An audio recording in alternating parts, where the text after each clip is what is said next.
responding to these messages right here. Hello and welcome to a third week of DMs with PM. It is your interactive session with Prime Minister Dickon Mitchell, where you have an opportunity to ask your questions and he will be answering you right here on the program.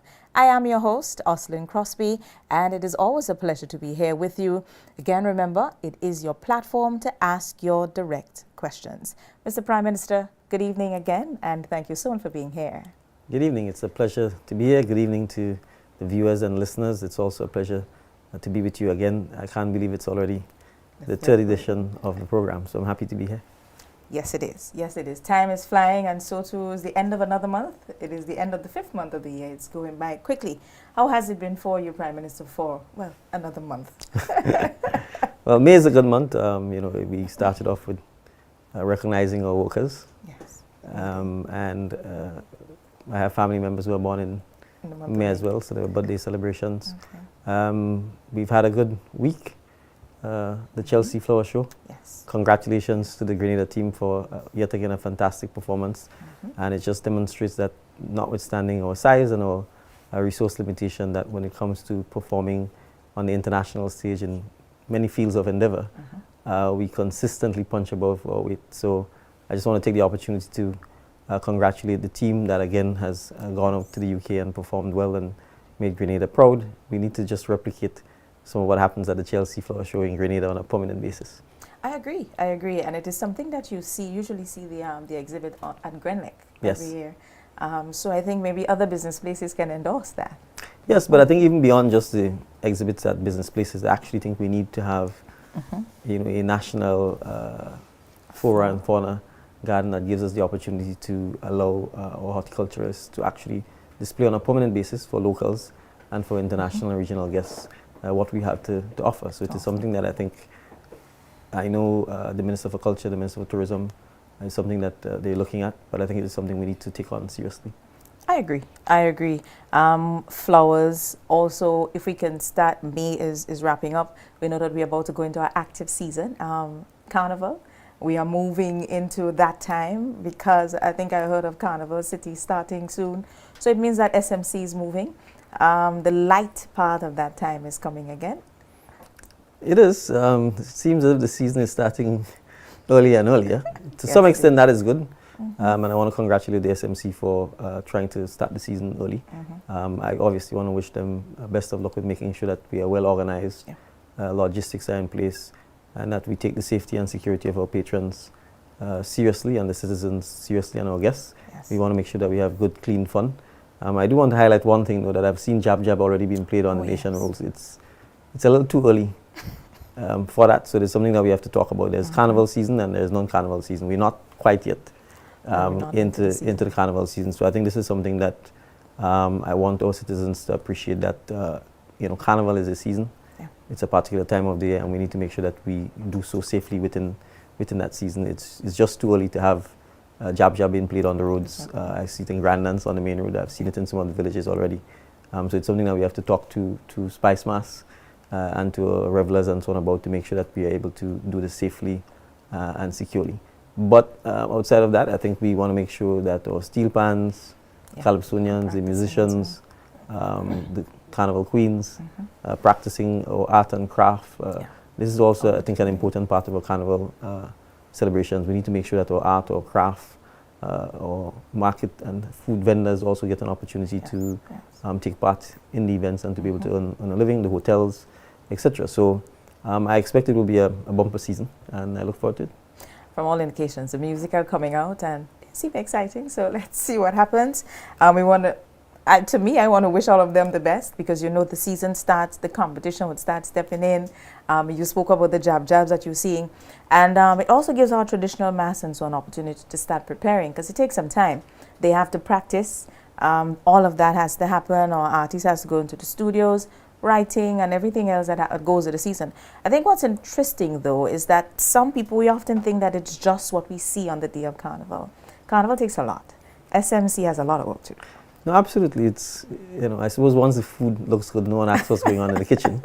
But to get the food on the table, it requires a lot of work. And so similarly with Carnival and all of the various facets of it, it requires a lot of work in the background. But it's not just the Spicemas Corporation. I think it's important for us to appreciate, and I don't want to suggest that Carnival is the SMC. SMC is simply, in a sense, a facilitator of Carnival, and a lot of what happens is completely in the hands of private sector persons, community groups, and various associations, from the Mass Band Association, the Steel Band Association, the Calypso Soca Association, promoters, vendors, people who deal with the logistics and transportation, security. It's a national event, and Spicemas is merely, to a large extent, coordinating some of the build-up to that, and then the 2 national days itself. So we require the participation and cooperation of everyone to make sure that the event is successful. Yes, I totally agree and endorse. Prime Minister, what we're going to do now is just take a quick break. When we come back, I just want our viewers to know that this time around, we're going to do the DMs first, and then we will take in our live calls. Remember the number, 423-3104. But what we're going to do now is just take that quick break, and we come back with some of the DMs, some of the direct messages that were sent for you to answer today.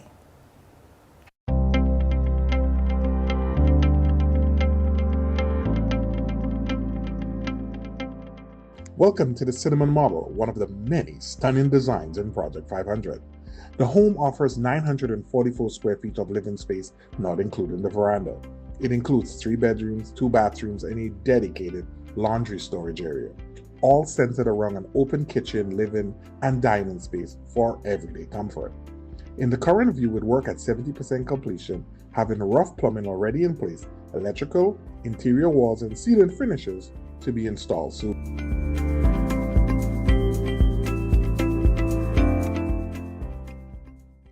Mobility, a common theme woven into the very fabric of human history. From ancient wanderers to modern explorers, our instinct to move, to seek something greater, and to grow has always driven us forward.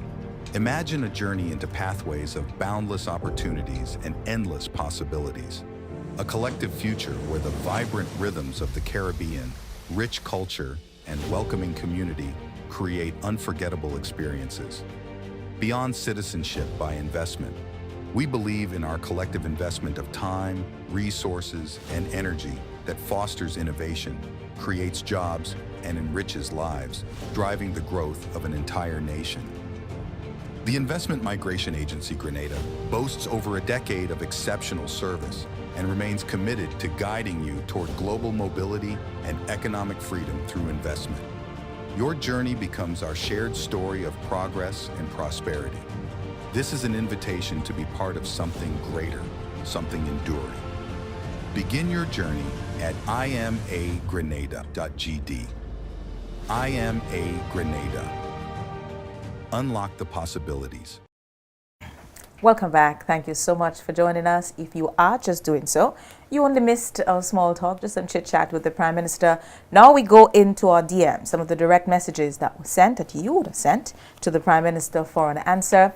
Now we are going to start with one, no name here, but the question to our Honorable Prime Minister: due to the low level of professional skills among our youth and working people, how do we intend to tackle the following issues?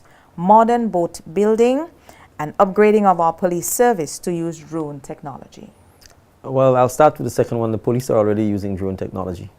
I'll give you an example. There was a fire last year in St. George, and the police actually was able to use its drones to be able to quickly ascertain the extent of the fire, where the fire was coming from. And so we intend to continue doing so, both by investing in purchasing of drones and obviously training our officers in the use of drones. So that is already taking place. In fact, the government itself is developing a drone policy, because as you know, drones can be used for good or for bad, and there are certain national security interests that we need to protect, and also safety of navigation, particularly planes. So that is something that is ongoing. In terms of the boat building, one of the things the government has tasked the Special Delivery Unit with is in fact the establishment of a marine school. Okay. And that will naturally include boat building. We also want to particularly pay homage to the boat building tradition that comes out of Carriacou and Petit Martinique. So we'd also be paying special attention to that. So this is something we're very passionate about. We recognize that there has been no formal, meaningful attempts in a sustained manner in the past. The only, certainly that I can recall, is Nulo. There was a brief period where boat building was being done at Nulo, but that fell apart because I think it was partly funded and assisted by some external support. So it is something that we intend to take on. Okay, all right. Thank you, Prime Minister. The next question comes from Samantha Pascal. Will Mount Sinai be allowed to associate with Cuban doctors given the U.S. government's position on Cuba and Mount Sinai's ties to the U.S.? Well, it's a question for Mount Sinai. I can't answer the question as to what Mount Sinai would or will not be allowed to do. Okay, all right. So on to the next question, the next contribution from Rose Julian. What is the updated completion date for the Cliff Woburn Woodlands Road project? Right, so the original completion date is March 2026. The latest report I have from the consultant who's representing the government of Grenada indicates that the project is behind by some 5.5 months. That is completely unacceptable. It is something that we are seriously looking into. I do not wish to move the completion date to further than March of 2026. We did not completely block the road off to have a situation where it's taking us almost 2 years to build less than a mile of road. So the team at the Ministry of Infrastructure is currently reviewing the entire project with a view to making determinations as to how we move forward. But my intent, as much as possible as the Minister responsible for infrastructure, is to press on with the project.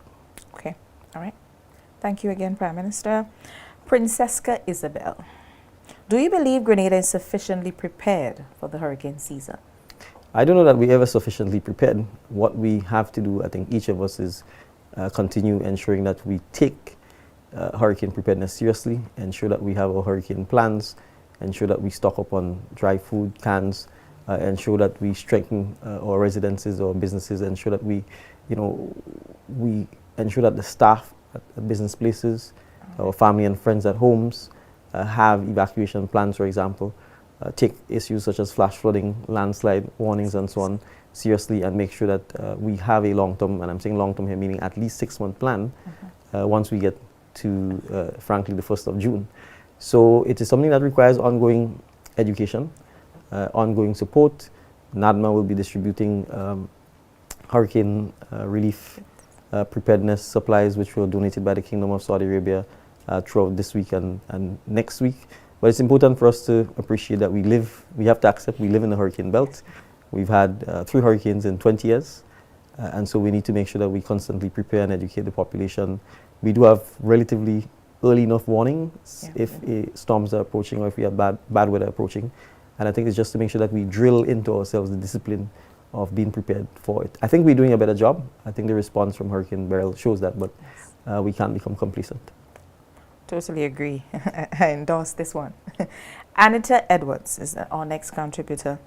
As a non-Grenadian spouse of a citizen, I face barriers with joint ownership of accounts and property. What are my rights if my husband passes before I gain citizenship?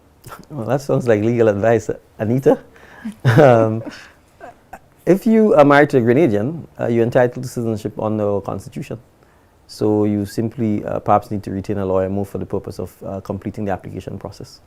So if you are, let me repeat that, if you are married to a Grenadian citizen, you're entitled to citizenship.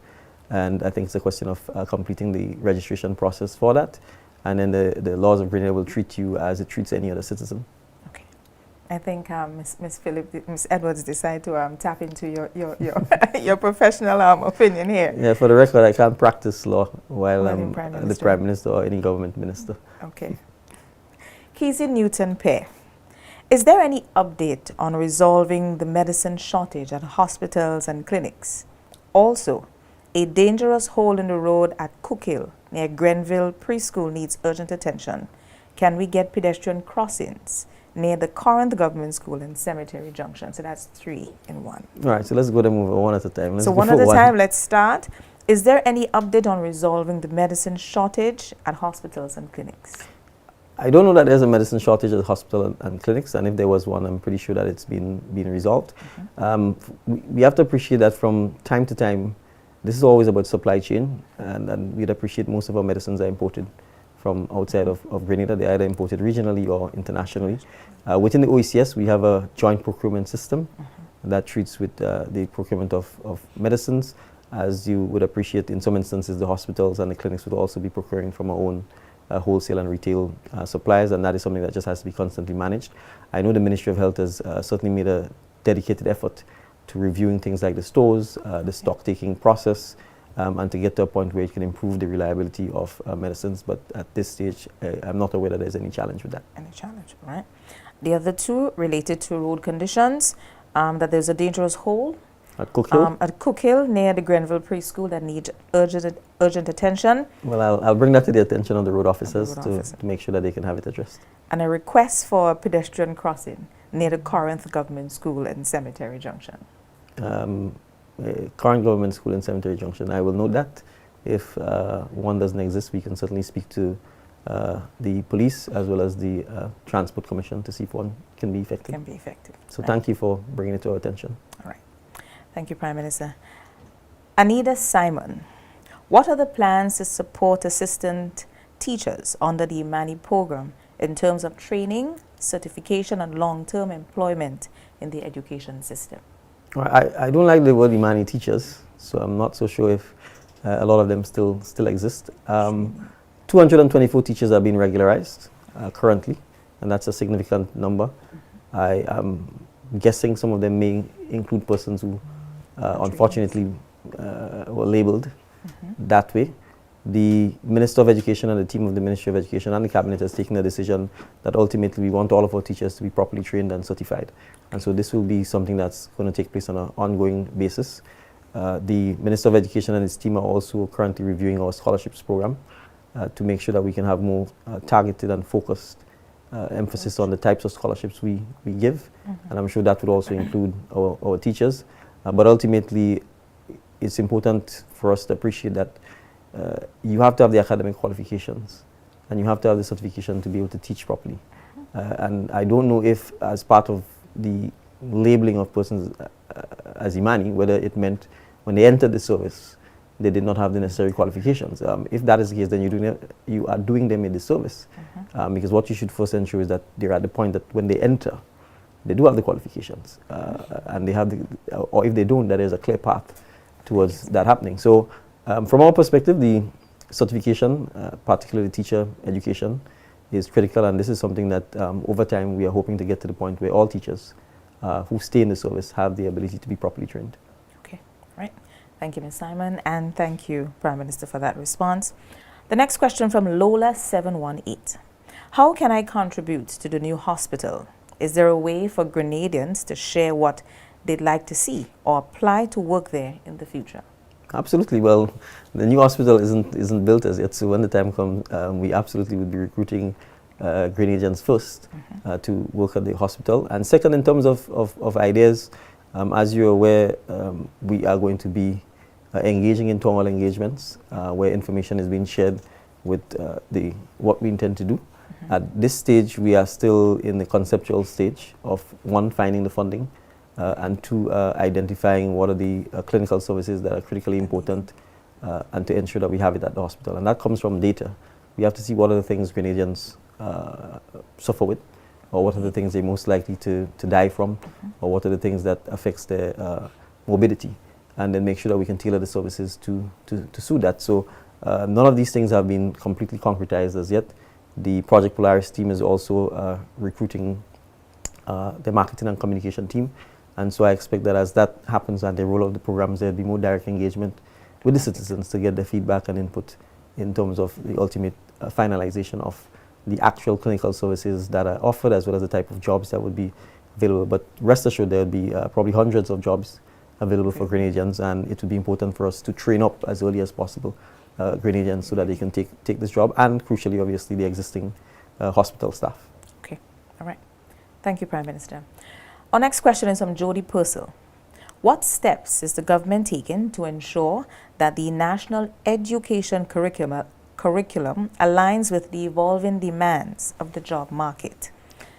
Thank you, and that's a very important question. There are a number of steps we're taking. As recently as on yesterday, we had a presentation from the Department of Labor and the International Labor Organization, which reviewed the data up to 2023, which looks at unemployment statistics in Grenada. And one of the things that was glaring was the fact that the persons with the lowest percentage of unemployment, 2.3 and 3.4, almost zero unemployment, were persons with skills. Okay. Right, and so we recognize, in fact, the persons with the highest percentage of unemployment were persons only with primary school education, and then secondary school, and then the numbers plummeted when you came to tertiary level education, but it almost went to virtually zero when you looked at persons with skills. So it tells us right away that the need to ensure that the curriculum is re-tailored to suit more vocational, skills-based education is absolutely critical. And that statistic is not surprising for Grenada, and you probably find it's not surprising regionally or even internationally, because unfortunately, I think over the last 150 years, education has been driven largely by academic pursuits. So the entire curriculum is under review. Even at the primary schools, we are going back to making sure that we can introduce skills and expose our students as early as possible to skills-based training. We intend to fully develop the furniture, and I'm going to use the word school, in St. Patrick into a center of excellence, to expand it and to make sure that we can teach furniture making at the highest level.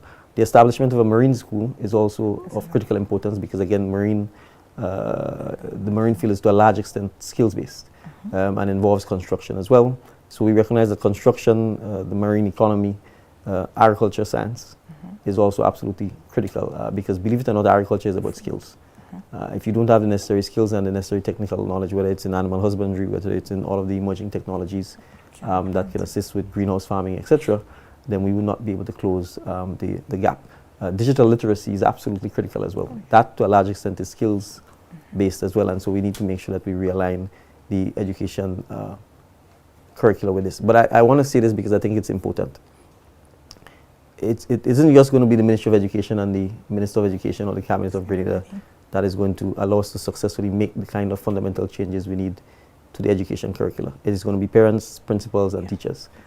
To a large extent, they are the guardians of the education system. And if we don't have their collaboration, if they're not on board, the changes are going to be very slow and perhaps very painful. So from Principals Association to the Grenada Union of Teachers, to our parents and to our students, there are some fundamental things we need to change in Grenada. I'll just take the approach to cell phones, for example. In schools, principals and teachers don't want children to come to school with their cell phone. That's because they probably perceive it as a tool for entertainment. I perceive it as a tool for education and for education liberation. If we can't get past just simply policy decisions about saying you can bring your phone and these are the conditions and we're using it for education, then all this talk about digital literacy goes out the door. If we're still telling our students they need to print stuff rather than sending it to the teacher electronically, then again, we are talking about incurring costs, wasting paper and wasting ink, when frankly you could almost get almost any document of any size on WhatsApp. So there are some, I'm using very simple examples to make us understand that we are a very long way off. So when we talk about changes to our curricula, I mean, there are little cultural things that we have to be able to address even before we can get to the point of this. So if phones are not allowed, if students are not very early introduced to digital literacy and you make them do the work in digital literacy, if our teachers themselves are not trained in digital literacy, then it means you will have a mismatch. The children are going to be way ahead, the teachers are going to be behind. So curricular change includes the methodology for how education is delivered. And if that change doesn't happen, then the content itself, trying to change the content is never going to actually happen and happen quick enough, and we will constantly get left behind. So there are a lot of things. I could talk about physical education and our approach to physical education. I mean, we have gotten to a point where people go through all kinds of lengths to bring excuses for why their children shouldn't walk, or shouldn't jump, or shouldn't do jumping jacks, or take part in physical activity. And then they become obese. We're already consuming a lot of pop, a lot of candy, a lot of sugar, a lot of salt. We have high rates of diabetes, amputations, child obesity, child diabetes. All of that is education. So we talk about the curricula. Those are things that we need to address. The Ministry of Youth and Sport, through the Cabinet, has taken a decision that we should have physical education mandatory. We wish to implement that in September in all primary schools to start with. That means some support with physical education teachers, coaches, etc. We're going to have to work on the training and so on. But I'm saying all those things to say that we have to be honest with ourselves and we have to come on board if we want the changes. It's not always if the government is going to change this, the government is going to change that, because the effectiveness of the policy depends on all of the stakeholders who are part and parcel of it. Yes, Yes, that is very true. I have another question from Ms. Purcell. What formal platforms or opportunities are available for young people to participate directly in policy making and national decision making? There are a number of platforms. I think we could just start with the Youth Parliament, which the Ministry of Youth and Sport has been running quite successfully, and I think particularly in the last year they've done an amazing job. I think if you hear the youth parliamentarians debate, if you hear their contributions, in many instances they're probably better than the parliamentarians, the real parliamentarians. So that's one obvious opportunity. There are a number of youth initiatives that the Ministry of Youth and Sport is leading. There's a youth caravan ongoing. There was Youth Talk, where the ministers went around to each of the parishes and engaged directly with hundreds and hundreds of young people who were able to share their ideas. Coming out of that, the Ministry of Youth and Sport is actually developing a comprehensive document that reflects a lot of the ideas that have been shared. And I'll give you an example. Just simply the very formal way in which our athletes were recognized after the Carifta Games was a direct response to the recommendations of a lot of the young people. In a sense, the very direct way in which our Olympic athletes were publicly recognized and paid comes out of direct recommendations by our young people. We also have significant young persons in Parliament. I think sometimes we forget that Minister James, Minister Ron Redded, Minister Tevin Andrews are not just members of Parliament, they are young people. And I think that is sometimes lost on the public. So I don't know if I'm an old man, but I'd like to think you could probably categorize me as young as well. And so to a large extent, the decisions that are being made about the country is heavily influenced by young persons. And I think through the Ministry of Youth and Sport, you have young persons. Many of our permanent secretaries and acting permanent secretaries and persons in critical policy making decisions are quite young. So I think throughout the length and breadth of statutory boards and so on, you have young persons serving. So I think throughout the length and breadth, young people are contributing. I went to the 4-H national award ceremony today. It's all primary school young men and women who are coming up with innovative ways to deal with food production. A lot of the ideas I hope eventually could perhaps become nationwide and help with our food security. So I don't want us to assume that young people are packed up in some separate corner and are not already an integral part of decision making and policy making and the growth and development of the country. Okay, all right. Thank you, Prime Minister. We now move back to health. Yes. Good day, Prime Minister. Can you inform the public as to why the polyclinic in Guelph is still operating as a health center with operating hours from 8 a.m. to 4 p.m.? Yeah, I'm not sure if I could give the detailed technical reasons for that, and I could obviously undertake to speak to the team at the Ministry of Health and come back. I suspect in many instances we are challenged with human resource supplies, human resources in terms of whether it's adequate nurses, doctors. Those are the two main challenges in many instances. But there may be additional technical reasons that I can't speak to, but I can certainly give a commitment to follow up and come back with a more specific answer. Okay. Thank you, Prime Minister. Next question. Is there any plans to revisit our income tax regulations to provide some tangible returns to workers, such as allowance for children at a particular age, healthcare, mortgage, etc., similar to what is done by your brother Pe in St. Lucia? Not sure if he inherited it, but it can be explored. I haven't checked the Income Tax Act myself in a while, so I can't speak to it. Again, I'd probably have to speak to the team at the Inland Revenue Department. I'm pretty sure, though, based on my past memory, that there are exemptions, and they probably, I'm sure there are also allowances. Okay. So it's something that we can look at, but I should emphasize to most citizens that the first $3,000 of a person's income is exempt. In many other countries, the income tax threshold is much lower. It probably begins as early as $1,000. And that means a significant portion of the population does not pay income tax at all. And then when we go to the 3,000 to 5,000 category, it's a lower rate, and then it's only over the 5,000 category that it's a higher rate. So it's in terms of what I would call employees, it's ultimately a small portion of employees who pay the 30% income tax that is over 5,000. from an economic development point of view, obviously we want more and more persons to be in the income category of 5,000 and over. And so I think for us the focus is on how do we have faster economic growth and sustained economic growth that could lead to real increases in people's earning capacity and their wages. Okay, all right. Thank you, Prime Minister. Are there any plans to reduce the import tax on hybrid vehicles? And if, when? I thought the import tax on hybrid vehicles was already zero. Hybrid and electric vehicles, I think, are virtually they're zero rated, and so you don't have to pay import taxes on them. Okay, all right. I have a long one now from Junior. Greetings, Prime Minister. The Carnage remains one of the most beautiful and historically rich areas in Grenada, and its potential for tourism and urban development is immense.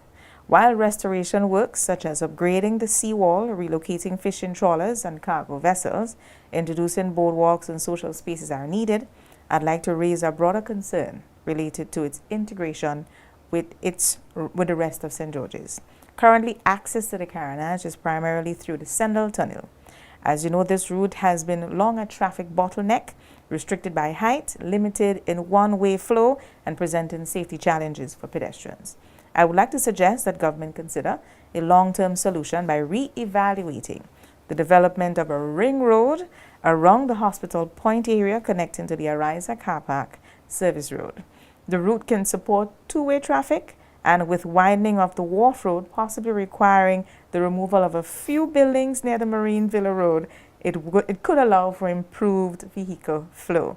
By doing so, traffic through Scott Street, Granby Street, and Young Street would be significantly reduced, enabling a more walkable, visitor-friendly town. The tunnel could then be rehabilitated and transformed into a pedestrian-only passage, creating a vibrant pedestrian zone around the museum, old library, and waterfront area, enhancing the tourism product while protecting pedestrians.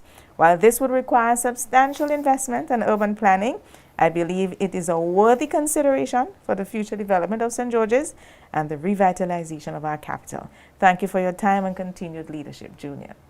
All right, thank you. Well, I think that was commentary.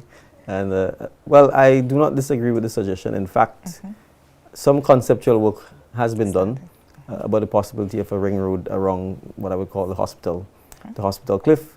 And perhaps Junior is clairvoyant. I actually met this afternoon with a team of Grenadian architects and developers who spent the better part of an hour and a half sharing with me some of the work that they've been doing concept-wise in terms of how we can proceed to revitalize the tongue of St. George and in particular the Carnage.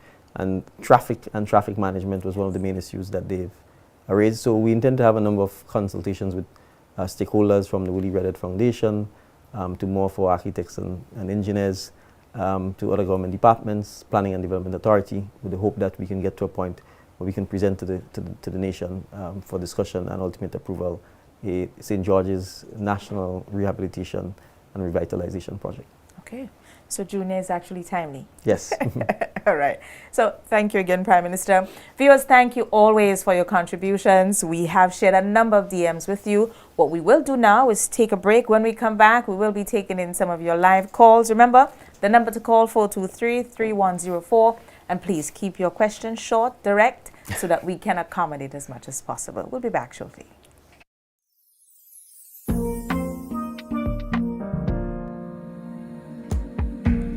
It's like the water pure and clean. It's a comfort anytime you need it. It's for everybody, fresh and green.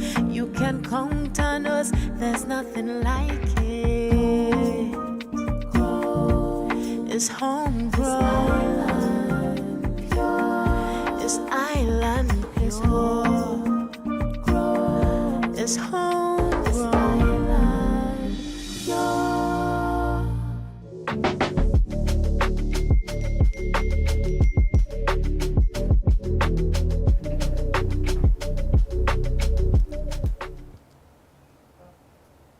Welcome back to all our viewers and listeners. We know that you are following us on the various radio stations and also on the diaspora online. Thank you so much for joining us. Remember to subscribe to the YouTube channel, DMs with PM. You have an opportunity to ask your questions, call in with your questions, and they will be answered directly.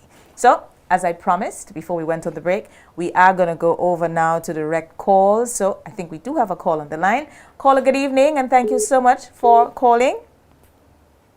Hello, good evening to you. Good evening, sir. Can you hear me clear? Yes, we are. Hi there. Right, excellent. Thank you so much for accepting our call. Firstly, I'd like to congratulate the government on an excellent job that they've been doing so far and having programs like this to allow, the general public to get involved and have a say in also things that are all important to us all. The point I'd like to make today is of the number of amputees that we have here in Grenada, particularly leg amputees, double amputees, and there are many persons who would like to have or live a full life and, continue the job that they may do to provide for their family and in turn provide revenue contribute to revenue for the country. Unfortunately, many of these people cannot afford to go abroad to get the prosthetics done, and maybe not able to have or don't have the luxury of having a visa to go and so forth, get these things done. And we were aware of a gentleman that used to do or produce that service here for Grenadians. He used to make prosthetics and so forth. Unfortunately, we cannot seem to find him now. A lot of people seem to be looking for him or looking for that service. So the question that we call for today is really just to find out, is there avenue of which the government can assist us with someone that can help many of these persons that are looking for assistance with regards to prosthetics to aid them in living a full life? So the answer is we certainly, it's something, thank you first of all to the caller for bringing this important issue to life. I think it is certainly something I would have to research and come back to you on. I've actually engaged with quite a few persons who have prosthetic limbs and others in need of it, and this issue has been raised. So I think it requires from the Ministry of Health and perhaps Social and Community Development a comprehensive response as to how we can have a program in place that would allow for the fitting of prosthetic limbs, and particularly for it to be brought to Grenada so that persons don't have to leave the island, as the caller indicated.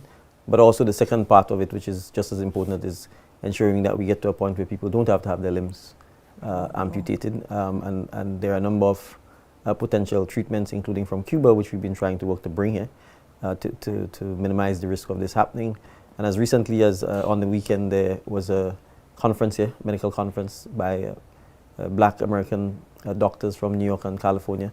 And one of the doctors raised with me the fact that this is an area of speciality, and that they would be prepared to collaborate with Grenada to see how they can help us in relation to this specific issue. In fact, the doctor is actually originally from Barbados, Barbados Bayesian parentage, and Barbados also has a similar challenge. So it is something that we will follow up with and work, but it's something for noting, and I'll give an undertaking to come back to the caller on the next show with an update on it. All right. Thank you, Prime Minister. I do believe we have another caller on the line. Good evening, caller, and thank you so much for calling. Good evening. You hearing me correct? Yes, we are, sir. Right. Good evening, Mr. PM. Good evening, sir. How are you? Right. I'm okay. I'm calling on behalf of the community of the Galva. Yes. We have a situation with the road. Yes. We allow road to go back to Pedmota. We spoke to you about that some years ago, and no work has been done. I don't know if you have any information as to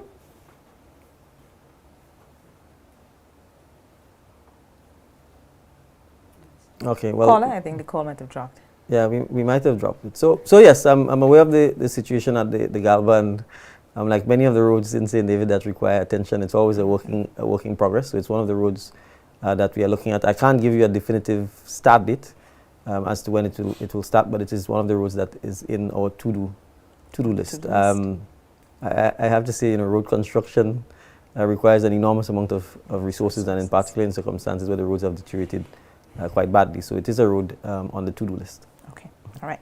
Thank you, Prime Minister. I think we have been, from the first program, we have been hearing a number of requests for the roads, but one at a time. One at a time. Yes. So I do believe we have another call online. Good evening, caller. Thank you for calling. Good evening. Good evening, ma'am.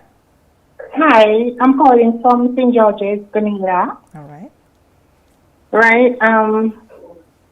Calling in connection. I would like to ask the Honorable PM if he can give me an update as to the status of the asphalt plant and Woodford St. John. All right, so sure, I can give you the status as I have it at this point. It may be subject to further updates. I think there would have been a meeting with residents of Woodford, a representative of the contractor, and representatives from the Ministry of Infrastructure. The undertaking that was given then was that the plant will not be opened until the environmental impact assessment survey was completed. I can't say at this stage, I have not had any further briefing then as to whether that has happened and whether there's been any further movement. I could speak to, however, to the fact that there is an asphalt plant in Busheju, which is the site under government control. And we are working to get that plant up and operational because, as you would have just heard from a caller talking about the state of the roads, and the other caller who talked about the hole in Cookhill, especially as we approach the rainy season, they need to have asphalt, frankly, in large quantities to be able to tackle the challenges we face on the road is becoming very critical. Okay. All right. Thank you, Prime Minister. The time is quickly moving, so what we want to do is encourage people to let your questions please be as direct as possible so that the Prime Minister can accommodate as much as possible before 7 o'clock. Let's take another caller. Good evening, caller. Thank you for participating. Good evening, Ms. Crosby, and good evening to our Honorable Prime Minister. Good evening. My name is Fimba Thomas. I have two questions. Are there any plans to further increase the use of green energy and blue energy in most government buildings? And second question, are there any plans to centralize the court system and the Corporate Affairs and Intellectual Property Office along with the Inland Revenue, because it poses a challenge for persons from the public who has to travel far distance, and we kind of coincide with the same services. So are there any plans to centralize the court systems and the Inland Revenue and the Corporate Affairs and Intellectual Property Office? Thank you. Thanks, sir. Be good one. All right, so thank you very much for the questions. In relation to the first question, yes, there is actually a project that the team at the Ministry of Finance has been working on to get funding to, in fact, green government buildings by putting in solar panels to generate electricity, and also by ensuring that a lot of the fixtures and the air conditioning system is, in fact, energy efficient. The challenge we face is, for example, at the financial complex, the entire building needs remedial work.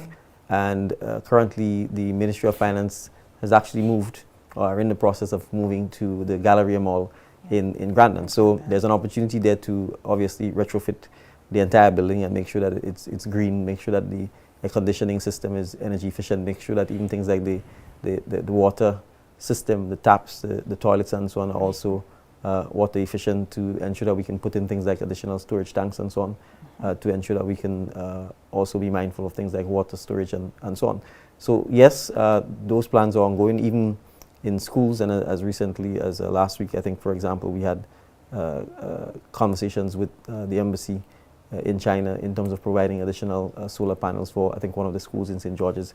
I believe they've picked your alma mater, the Anglican High School, as the school that they would likely do the project on. So this is ongoing, and in fact, we are obviously encouraging green energy throughout the length and breadth of Grenada by encouraging persons to invest in small, independent power-producing units on their roofs. Even the Grenada Development Bank is providing funding for some of those, and we expect to clarify some of the policy positions around the net metering and net billing issues between Grenada and the PURC, so that the public is clear on what the policy is in terms of the sale of the energy you've invested and created to Grenada and vice versa.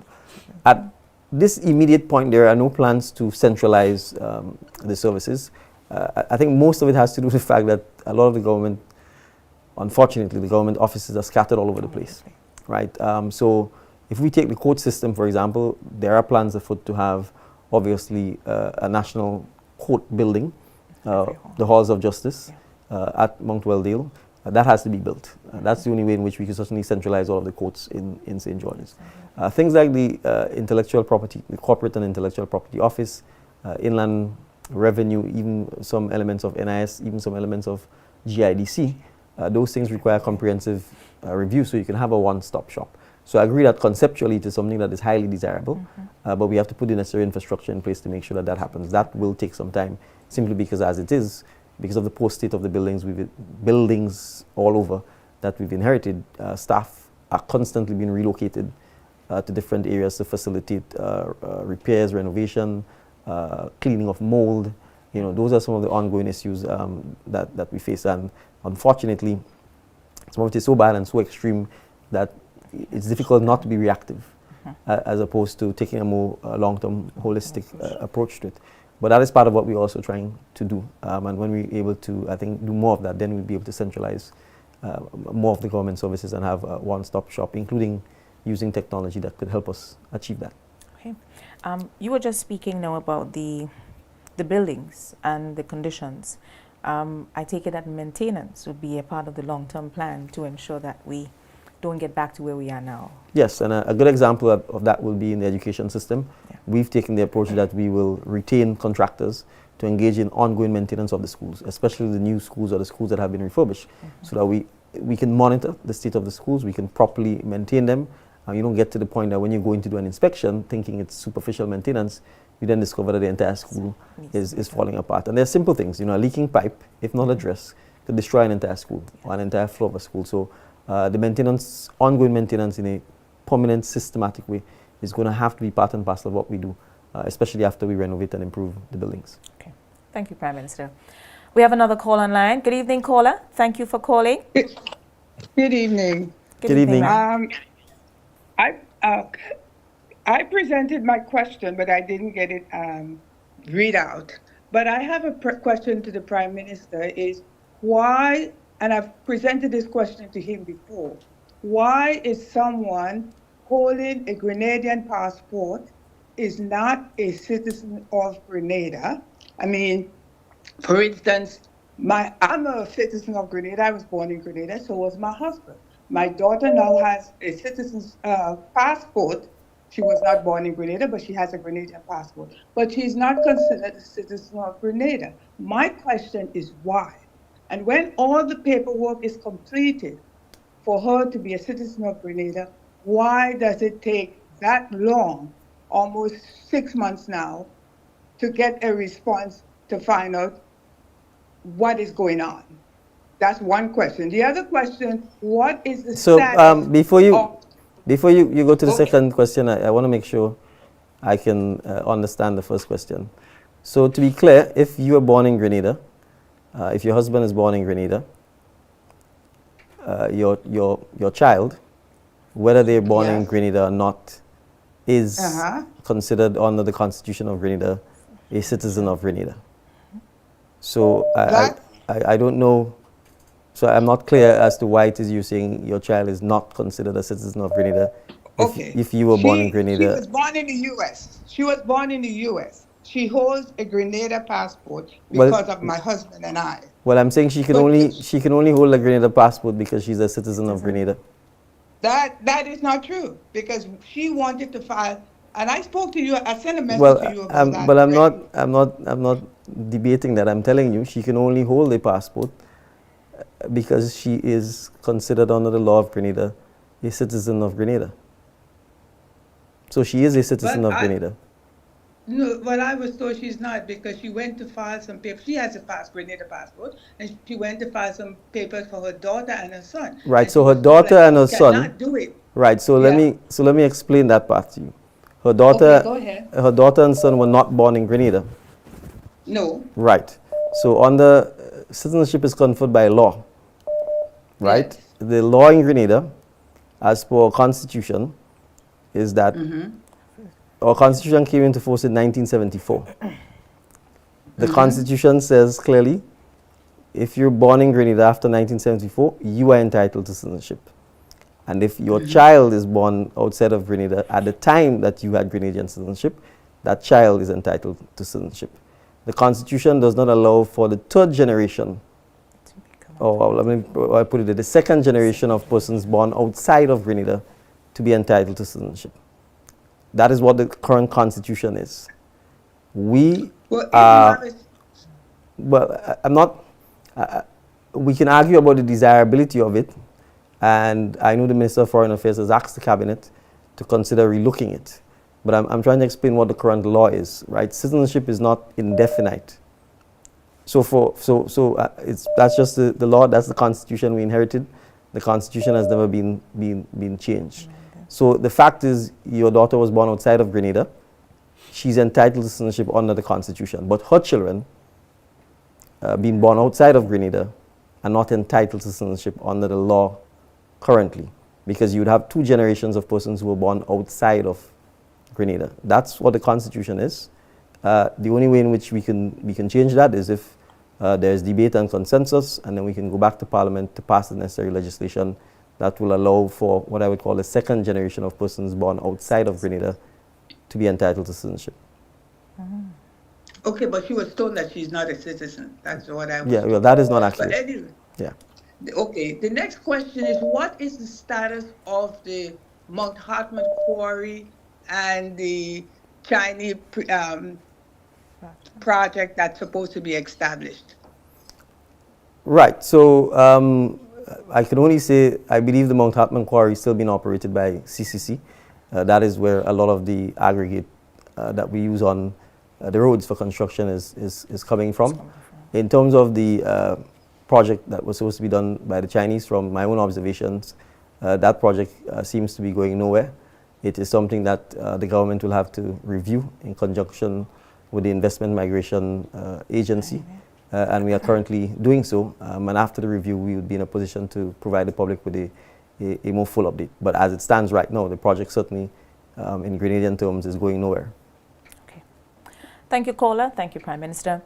We're just about 8 minutes away from wrapping up today, so let's see how much calls we can take. And so let's take in the next call online. Good evening, caller. Thank you for calling. Good afternoon, Mr. PM. Good afternoon. Good to hear you.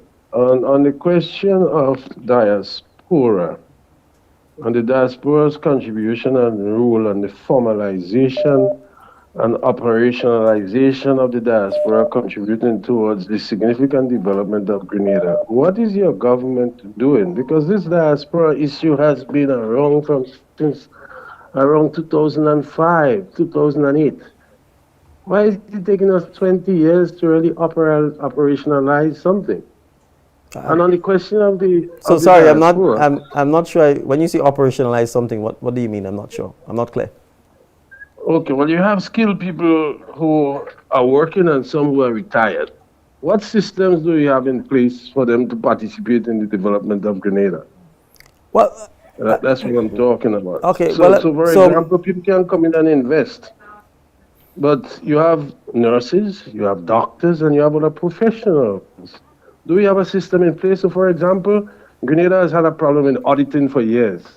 Is the government making any effort to get professionals who are accountants to assist in that process so that we don't wait for 5 and 10 years to have an audit of institutions in Grenada, let's say like the marketing board, for example? So I'm going to answer this way. I think one of the things we assume is that the government is responsible for every and anything.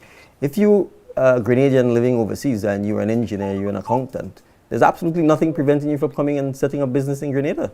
Nothing. I mean, you're a Grenadian who lived in the diaspora, and you're entitled to come to Grenada, and whether you want to work in the private sector or apply for a job in the public sector, there's absolutely no barrier whatsoever to you coming into Grenada. And I think sometimes people make the mistake of assuming they need to go to the government to get permission to do stuff. You don't. Just like, if I wanted to go to the United States and if I had a particular qualification, I qualified in law in Grenada, I can't practice in the United States in law. For me to practice, I'll have to go to the United States, go to law school, get called to the bar there, and then I go about doing my business. If you practice law in the United States, You want to come and practice in Grenada, you come, you go to Hewlett Law School, you do 6 months, then you come and you open shop. Currently, Grenada, the government of Grenada and many private institutions hire, engage, and employ Grenadians in the diaspora routinely. I could give you current examples. On our statutory bodies and boards, we have persons in the diaspora who don't even come to Grenada. And they serve on many of our statutory boards and provide their services virtually. I'll give an example. The Transportation Commission is largely staffed by Grenadians, the board, by Grenadians in the diaspora who don't come to Grenada. They take all of the meetings virtually and they contribute virtually. We currently have a Grenadian national who's returning and will be joining the Ministry of Infrastructure in June. And she's likely to head up the roads division and to provide the services, the engineering and project management services that we need to help us with addressing the conditions of the road. So the diaspora issue is never going to go away. Grenadians are always going to travel, go overseas, work, and they're going to make the determination as to whether they want to come back and how they want to contribute.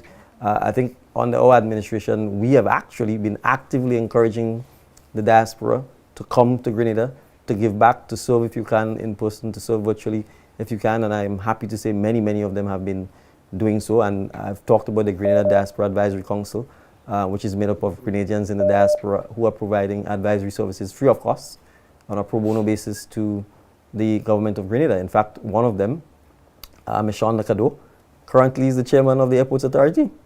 Yes, she doesn't live in Grenada. She was instrumental in having an MOU signed between the Ministry of Health and the Afia Foundation, which sent a container load of medical equipment to Grenada. As recently as on Saturday, we had, I mentioned that there was a medical conference held at Radisson by over 100 American black medical professionals. This was organized through the same GDAC and through a medical doctor who's married to a Grenadian, and they were able to bring professionals from New York and California to have this conference in Grenada. They went to the hospital, they provided an outpatient services and provided support. As recently as earlier in May, we had Smiles from Canada, led by a Grenadian dentist and a Grenadian hygienist who came, went to River Sally in St. Patrick's and saw in excess of 400 Grenadian citizens and provided free dentistry to them. So there is no issue between the diaspora and Grenada. We are encouraging and welcoming as many of them to come. We have a concession desk for persons coming from the diaspora who wish to return to Grenada, in which concessions are granted on everything from vehicles, household items, etc. So I think the relationship between the diaspora and home is, in my view, an excellent one, and is growing from strength to strength. So I'm saying this in summary. I don't think we need to operationalize or put any systems in place. You're a Grenadian and you're welcome home like any other Grenadian here domestically to work and serve. Okay. Caller, thank you so much for your contribution. Good evening. I think we have another call online. Good evening. Good afternoon, Prime Minister. Good afternoon. I do have a question. Is there any plans in place for persons who have uplifted themselves, probably went to school, earned their bachelor's, earned their master's degree, and so forth, and in terms of their pay, who is working under government, it have not even reached, let's say, a $3,000 at the end of the month, but they want to continue working to give back under the public service? I'm not certain if there is anything that will be looked at in terms of that.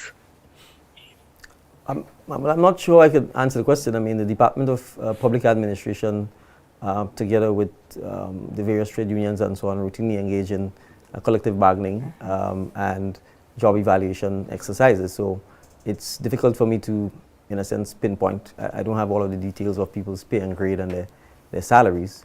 As I'm getting the sense that you're saying there are people who have a master's degree, but their pay is still under $3,000. I can't account for why that is or isn't the case. It depends on, sometimes, you may have a certification in one area, but the job you're doing does not actually relate or correlate to the certification. So it's not in every instance would the certification automatically lead to significantly higher wages. It may, but it's something that from a pay and grade exercise, I guess you may have to see whether that is being considered. So if that applies to you, I think obviously it should be handled through your human resource officer within the particular ministry or department. Right. Thank you very much, Prime Minister, and thank you so much to all our callers. It is now actually 7 o'clock. It's already 1 hour. The time really do fly when you're having fun, but people, and it's not fun, but actually serious talk here. But the time it's over for today.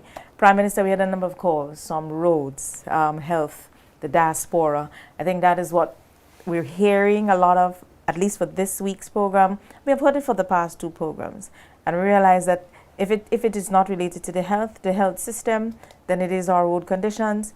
But I think what's important that we drive home as we do these forums is that we let people know that it would not happen all at once. Yeah. No, that's fine, but I think it's important to hear from the public, and when you hear from them, it gives you a sense of what their concerns are, particularly in a more systematic manner. So if you hear a particular theme coming up, then it means the government also has to adjust its priorities as well. We may have prioritized X, and if the public is saying you should prioritize Y instead, then it's for us to be flexible enough to respond to that. The roads, obviously, as I've said, it requires us to build the capacity, to get the quarries, to get the contractors, to get the asphalt, the bitumen, the financing, the designs, all of that. So that will take a little time. Infrastructure is always a little more challenging. The healthcare, obviously, it's even more challenging because we're dealing with systems and, in a sense, decades in many cases of underinvestment in the healthcare industry. But we are committed to treating with both. And I think the passion of the public for those areas just suggests that those are areas that we are right in terms of focusing on. So I welcome the opportunity to engage directly with the public and to engage in constructive dialogue that helps to benefit the government in terms of what we need to do or what we're not doing right, and in terms of getting the public the ability to have direct access to us. Yes. Prime Minister, thank you again for another week. It was a pleasure. Until next week, Tuesday, we say continue to call, send your DMs. Remember, we will facilitate the direct messages. When you do send them, first part of the program, then we take in your live calls. But we appreciate always your time. We know that you are very busy, and it's always a pleasure to have you here. Thank you. It's a pleasure to be here. So that's where we say goodbye for today. Remember, tune in next week, Tuesday. On the YouTube channel, several radio stations also carry the program. DMs with PM. Send your questions, your WhatsApp messages. You can also place them on the YouTube channel. We will try to facilitate. If not now, we will be doing the pre-recordings and we post them. So if you find you don't hear your program on the live, your question rather, on the live program, we do them and post them, so you will get answers to all your questions. Remember, no hearsay, straight from the source. DMs with PM. That's where we wrap up for today. A third week. Thank you again. Remember, we see you again next Tuesday from 6 to 7 p.m. I'm Arcelyn Crosby saying goodbye.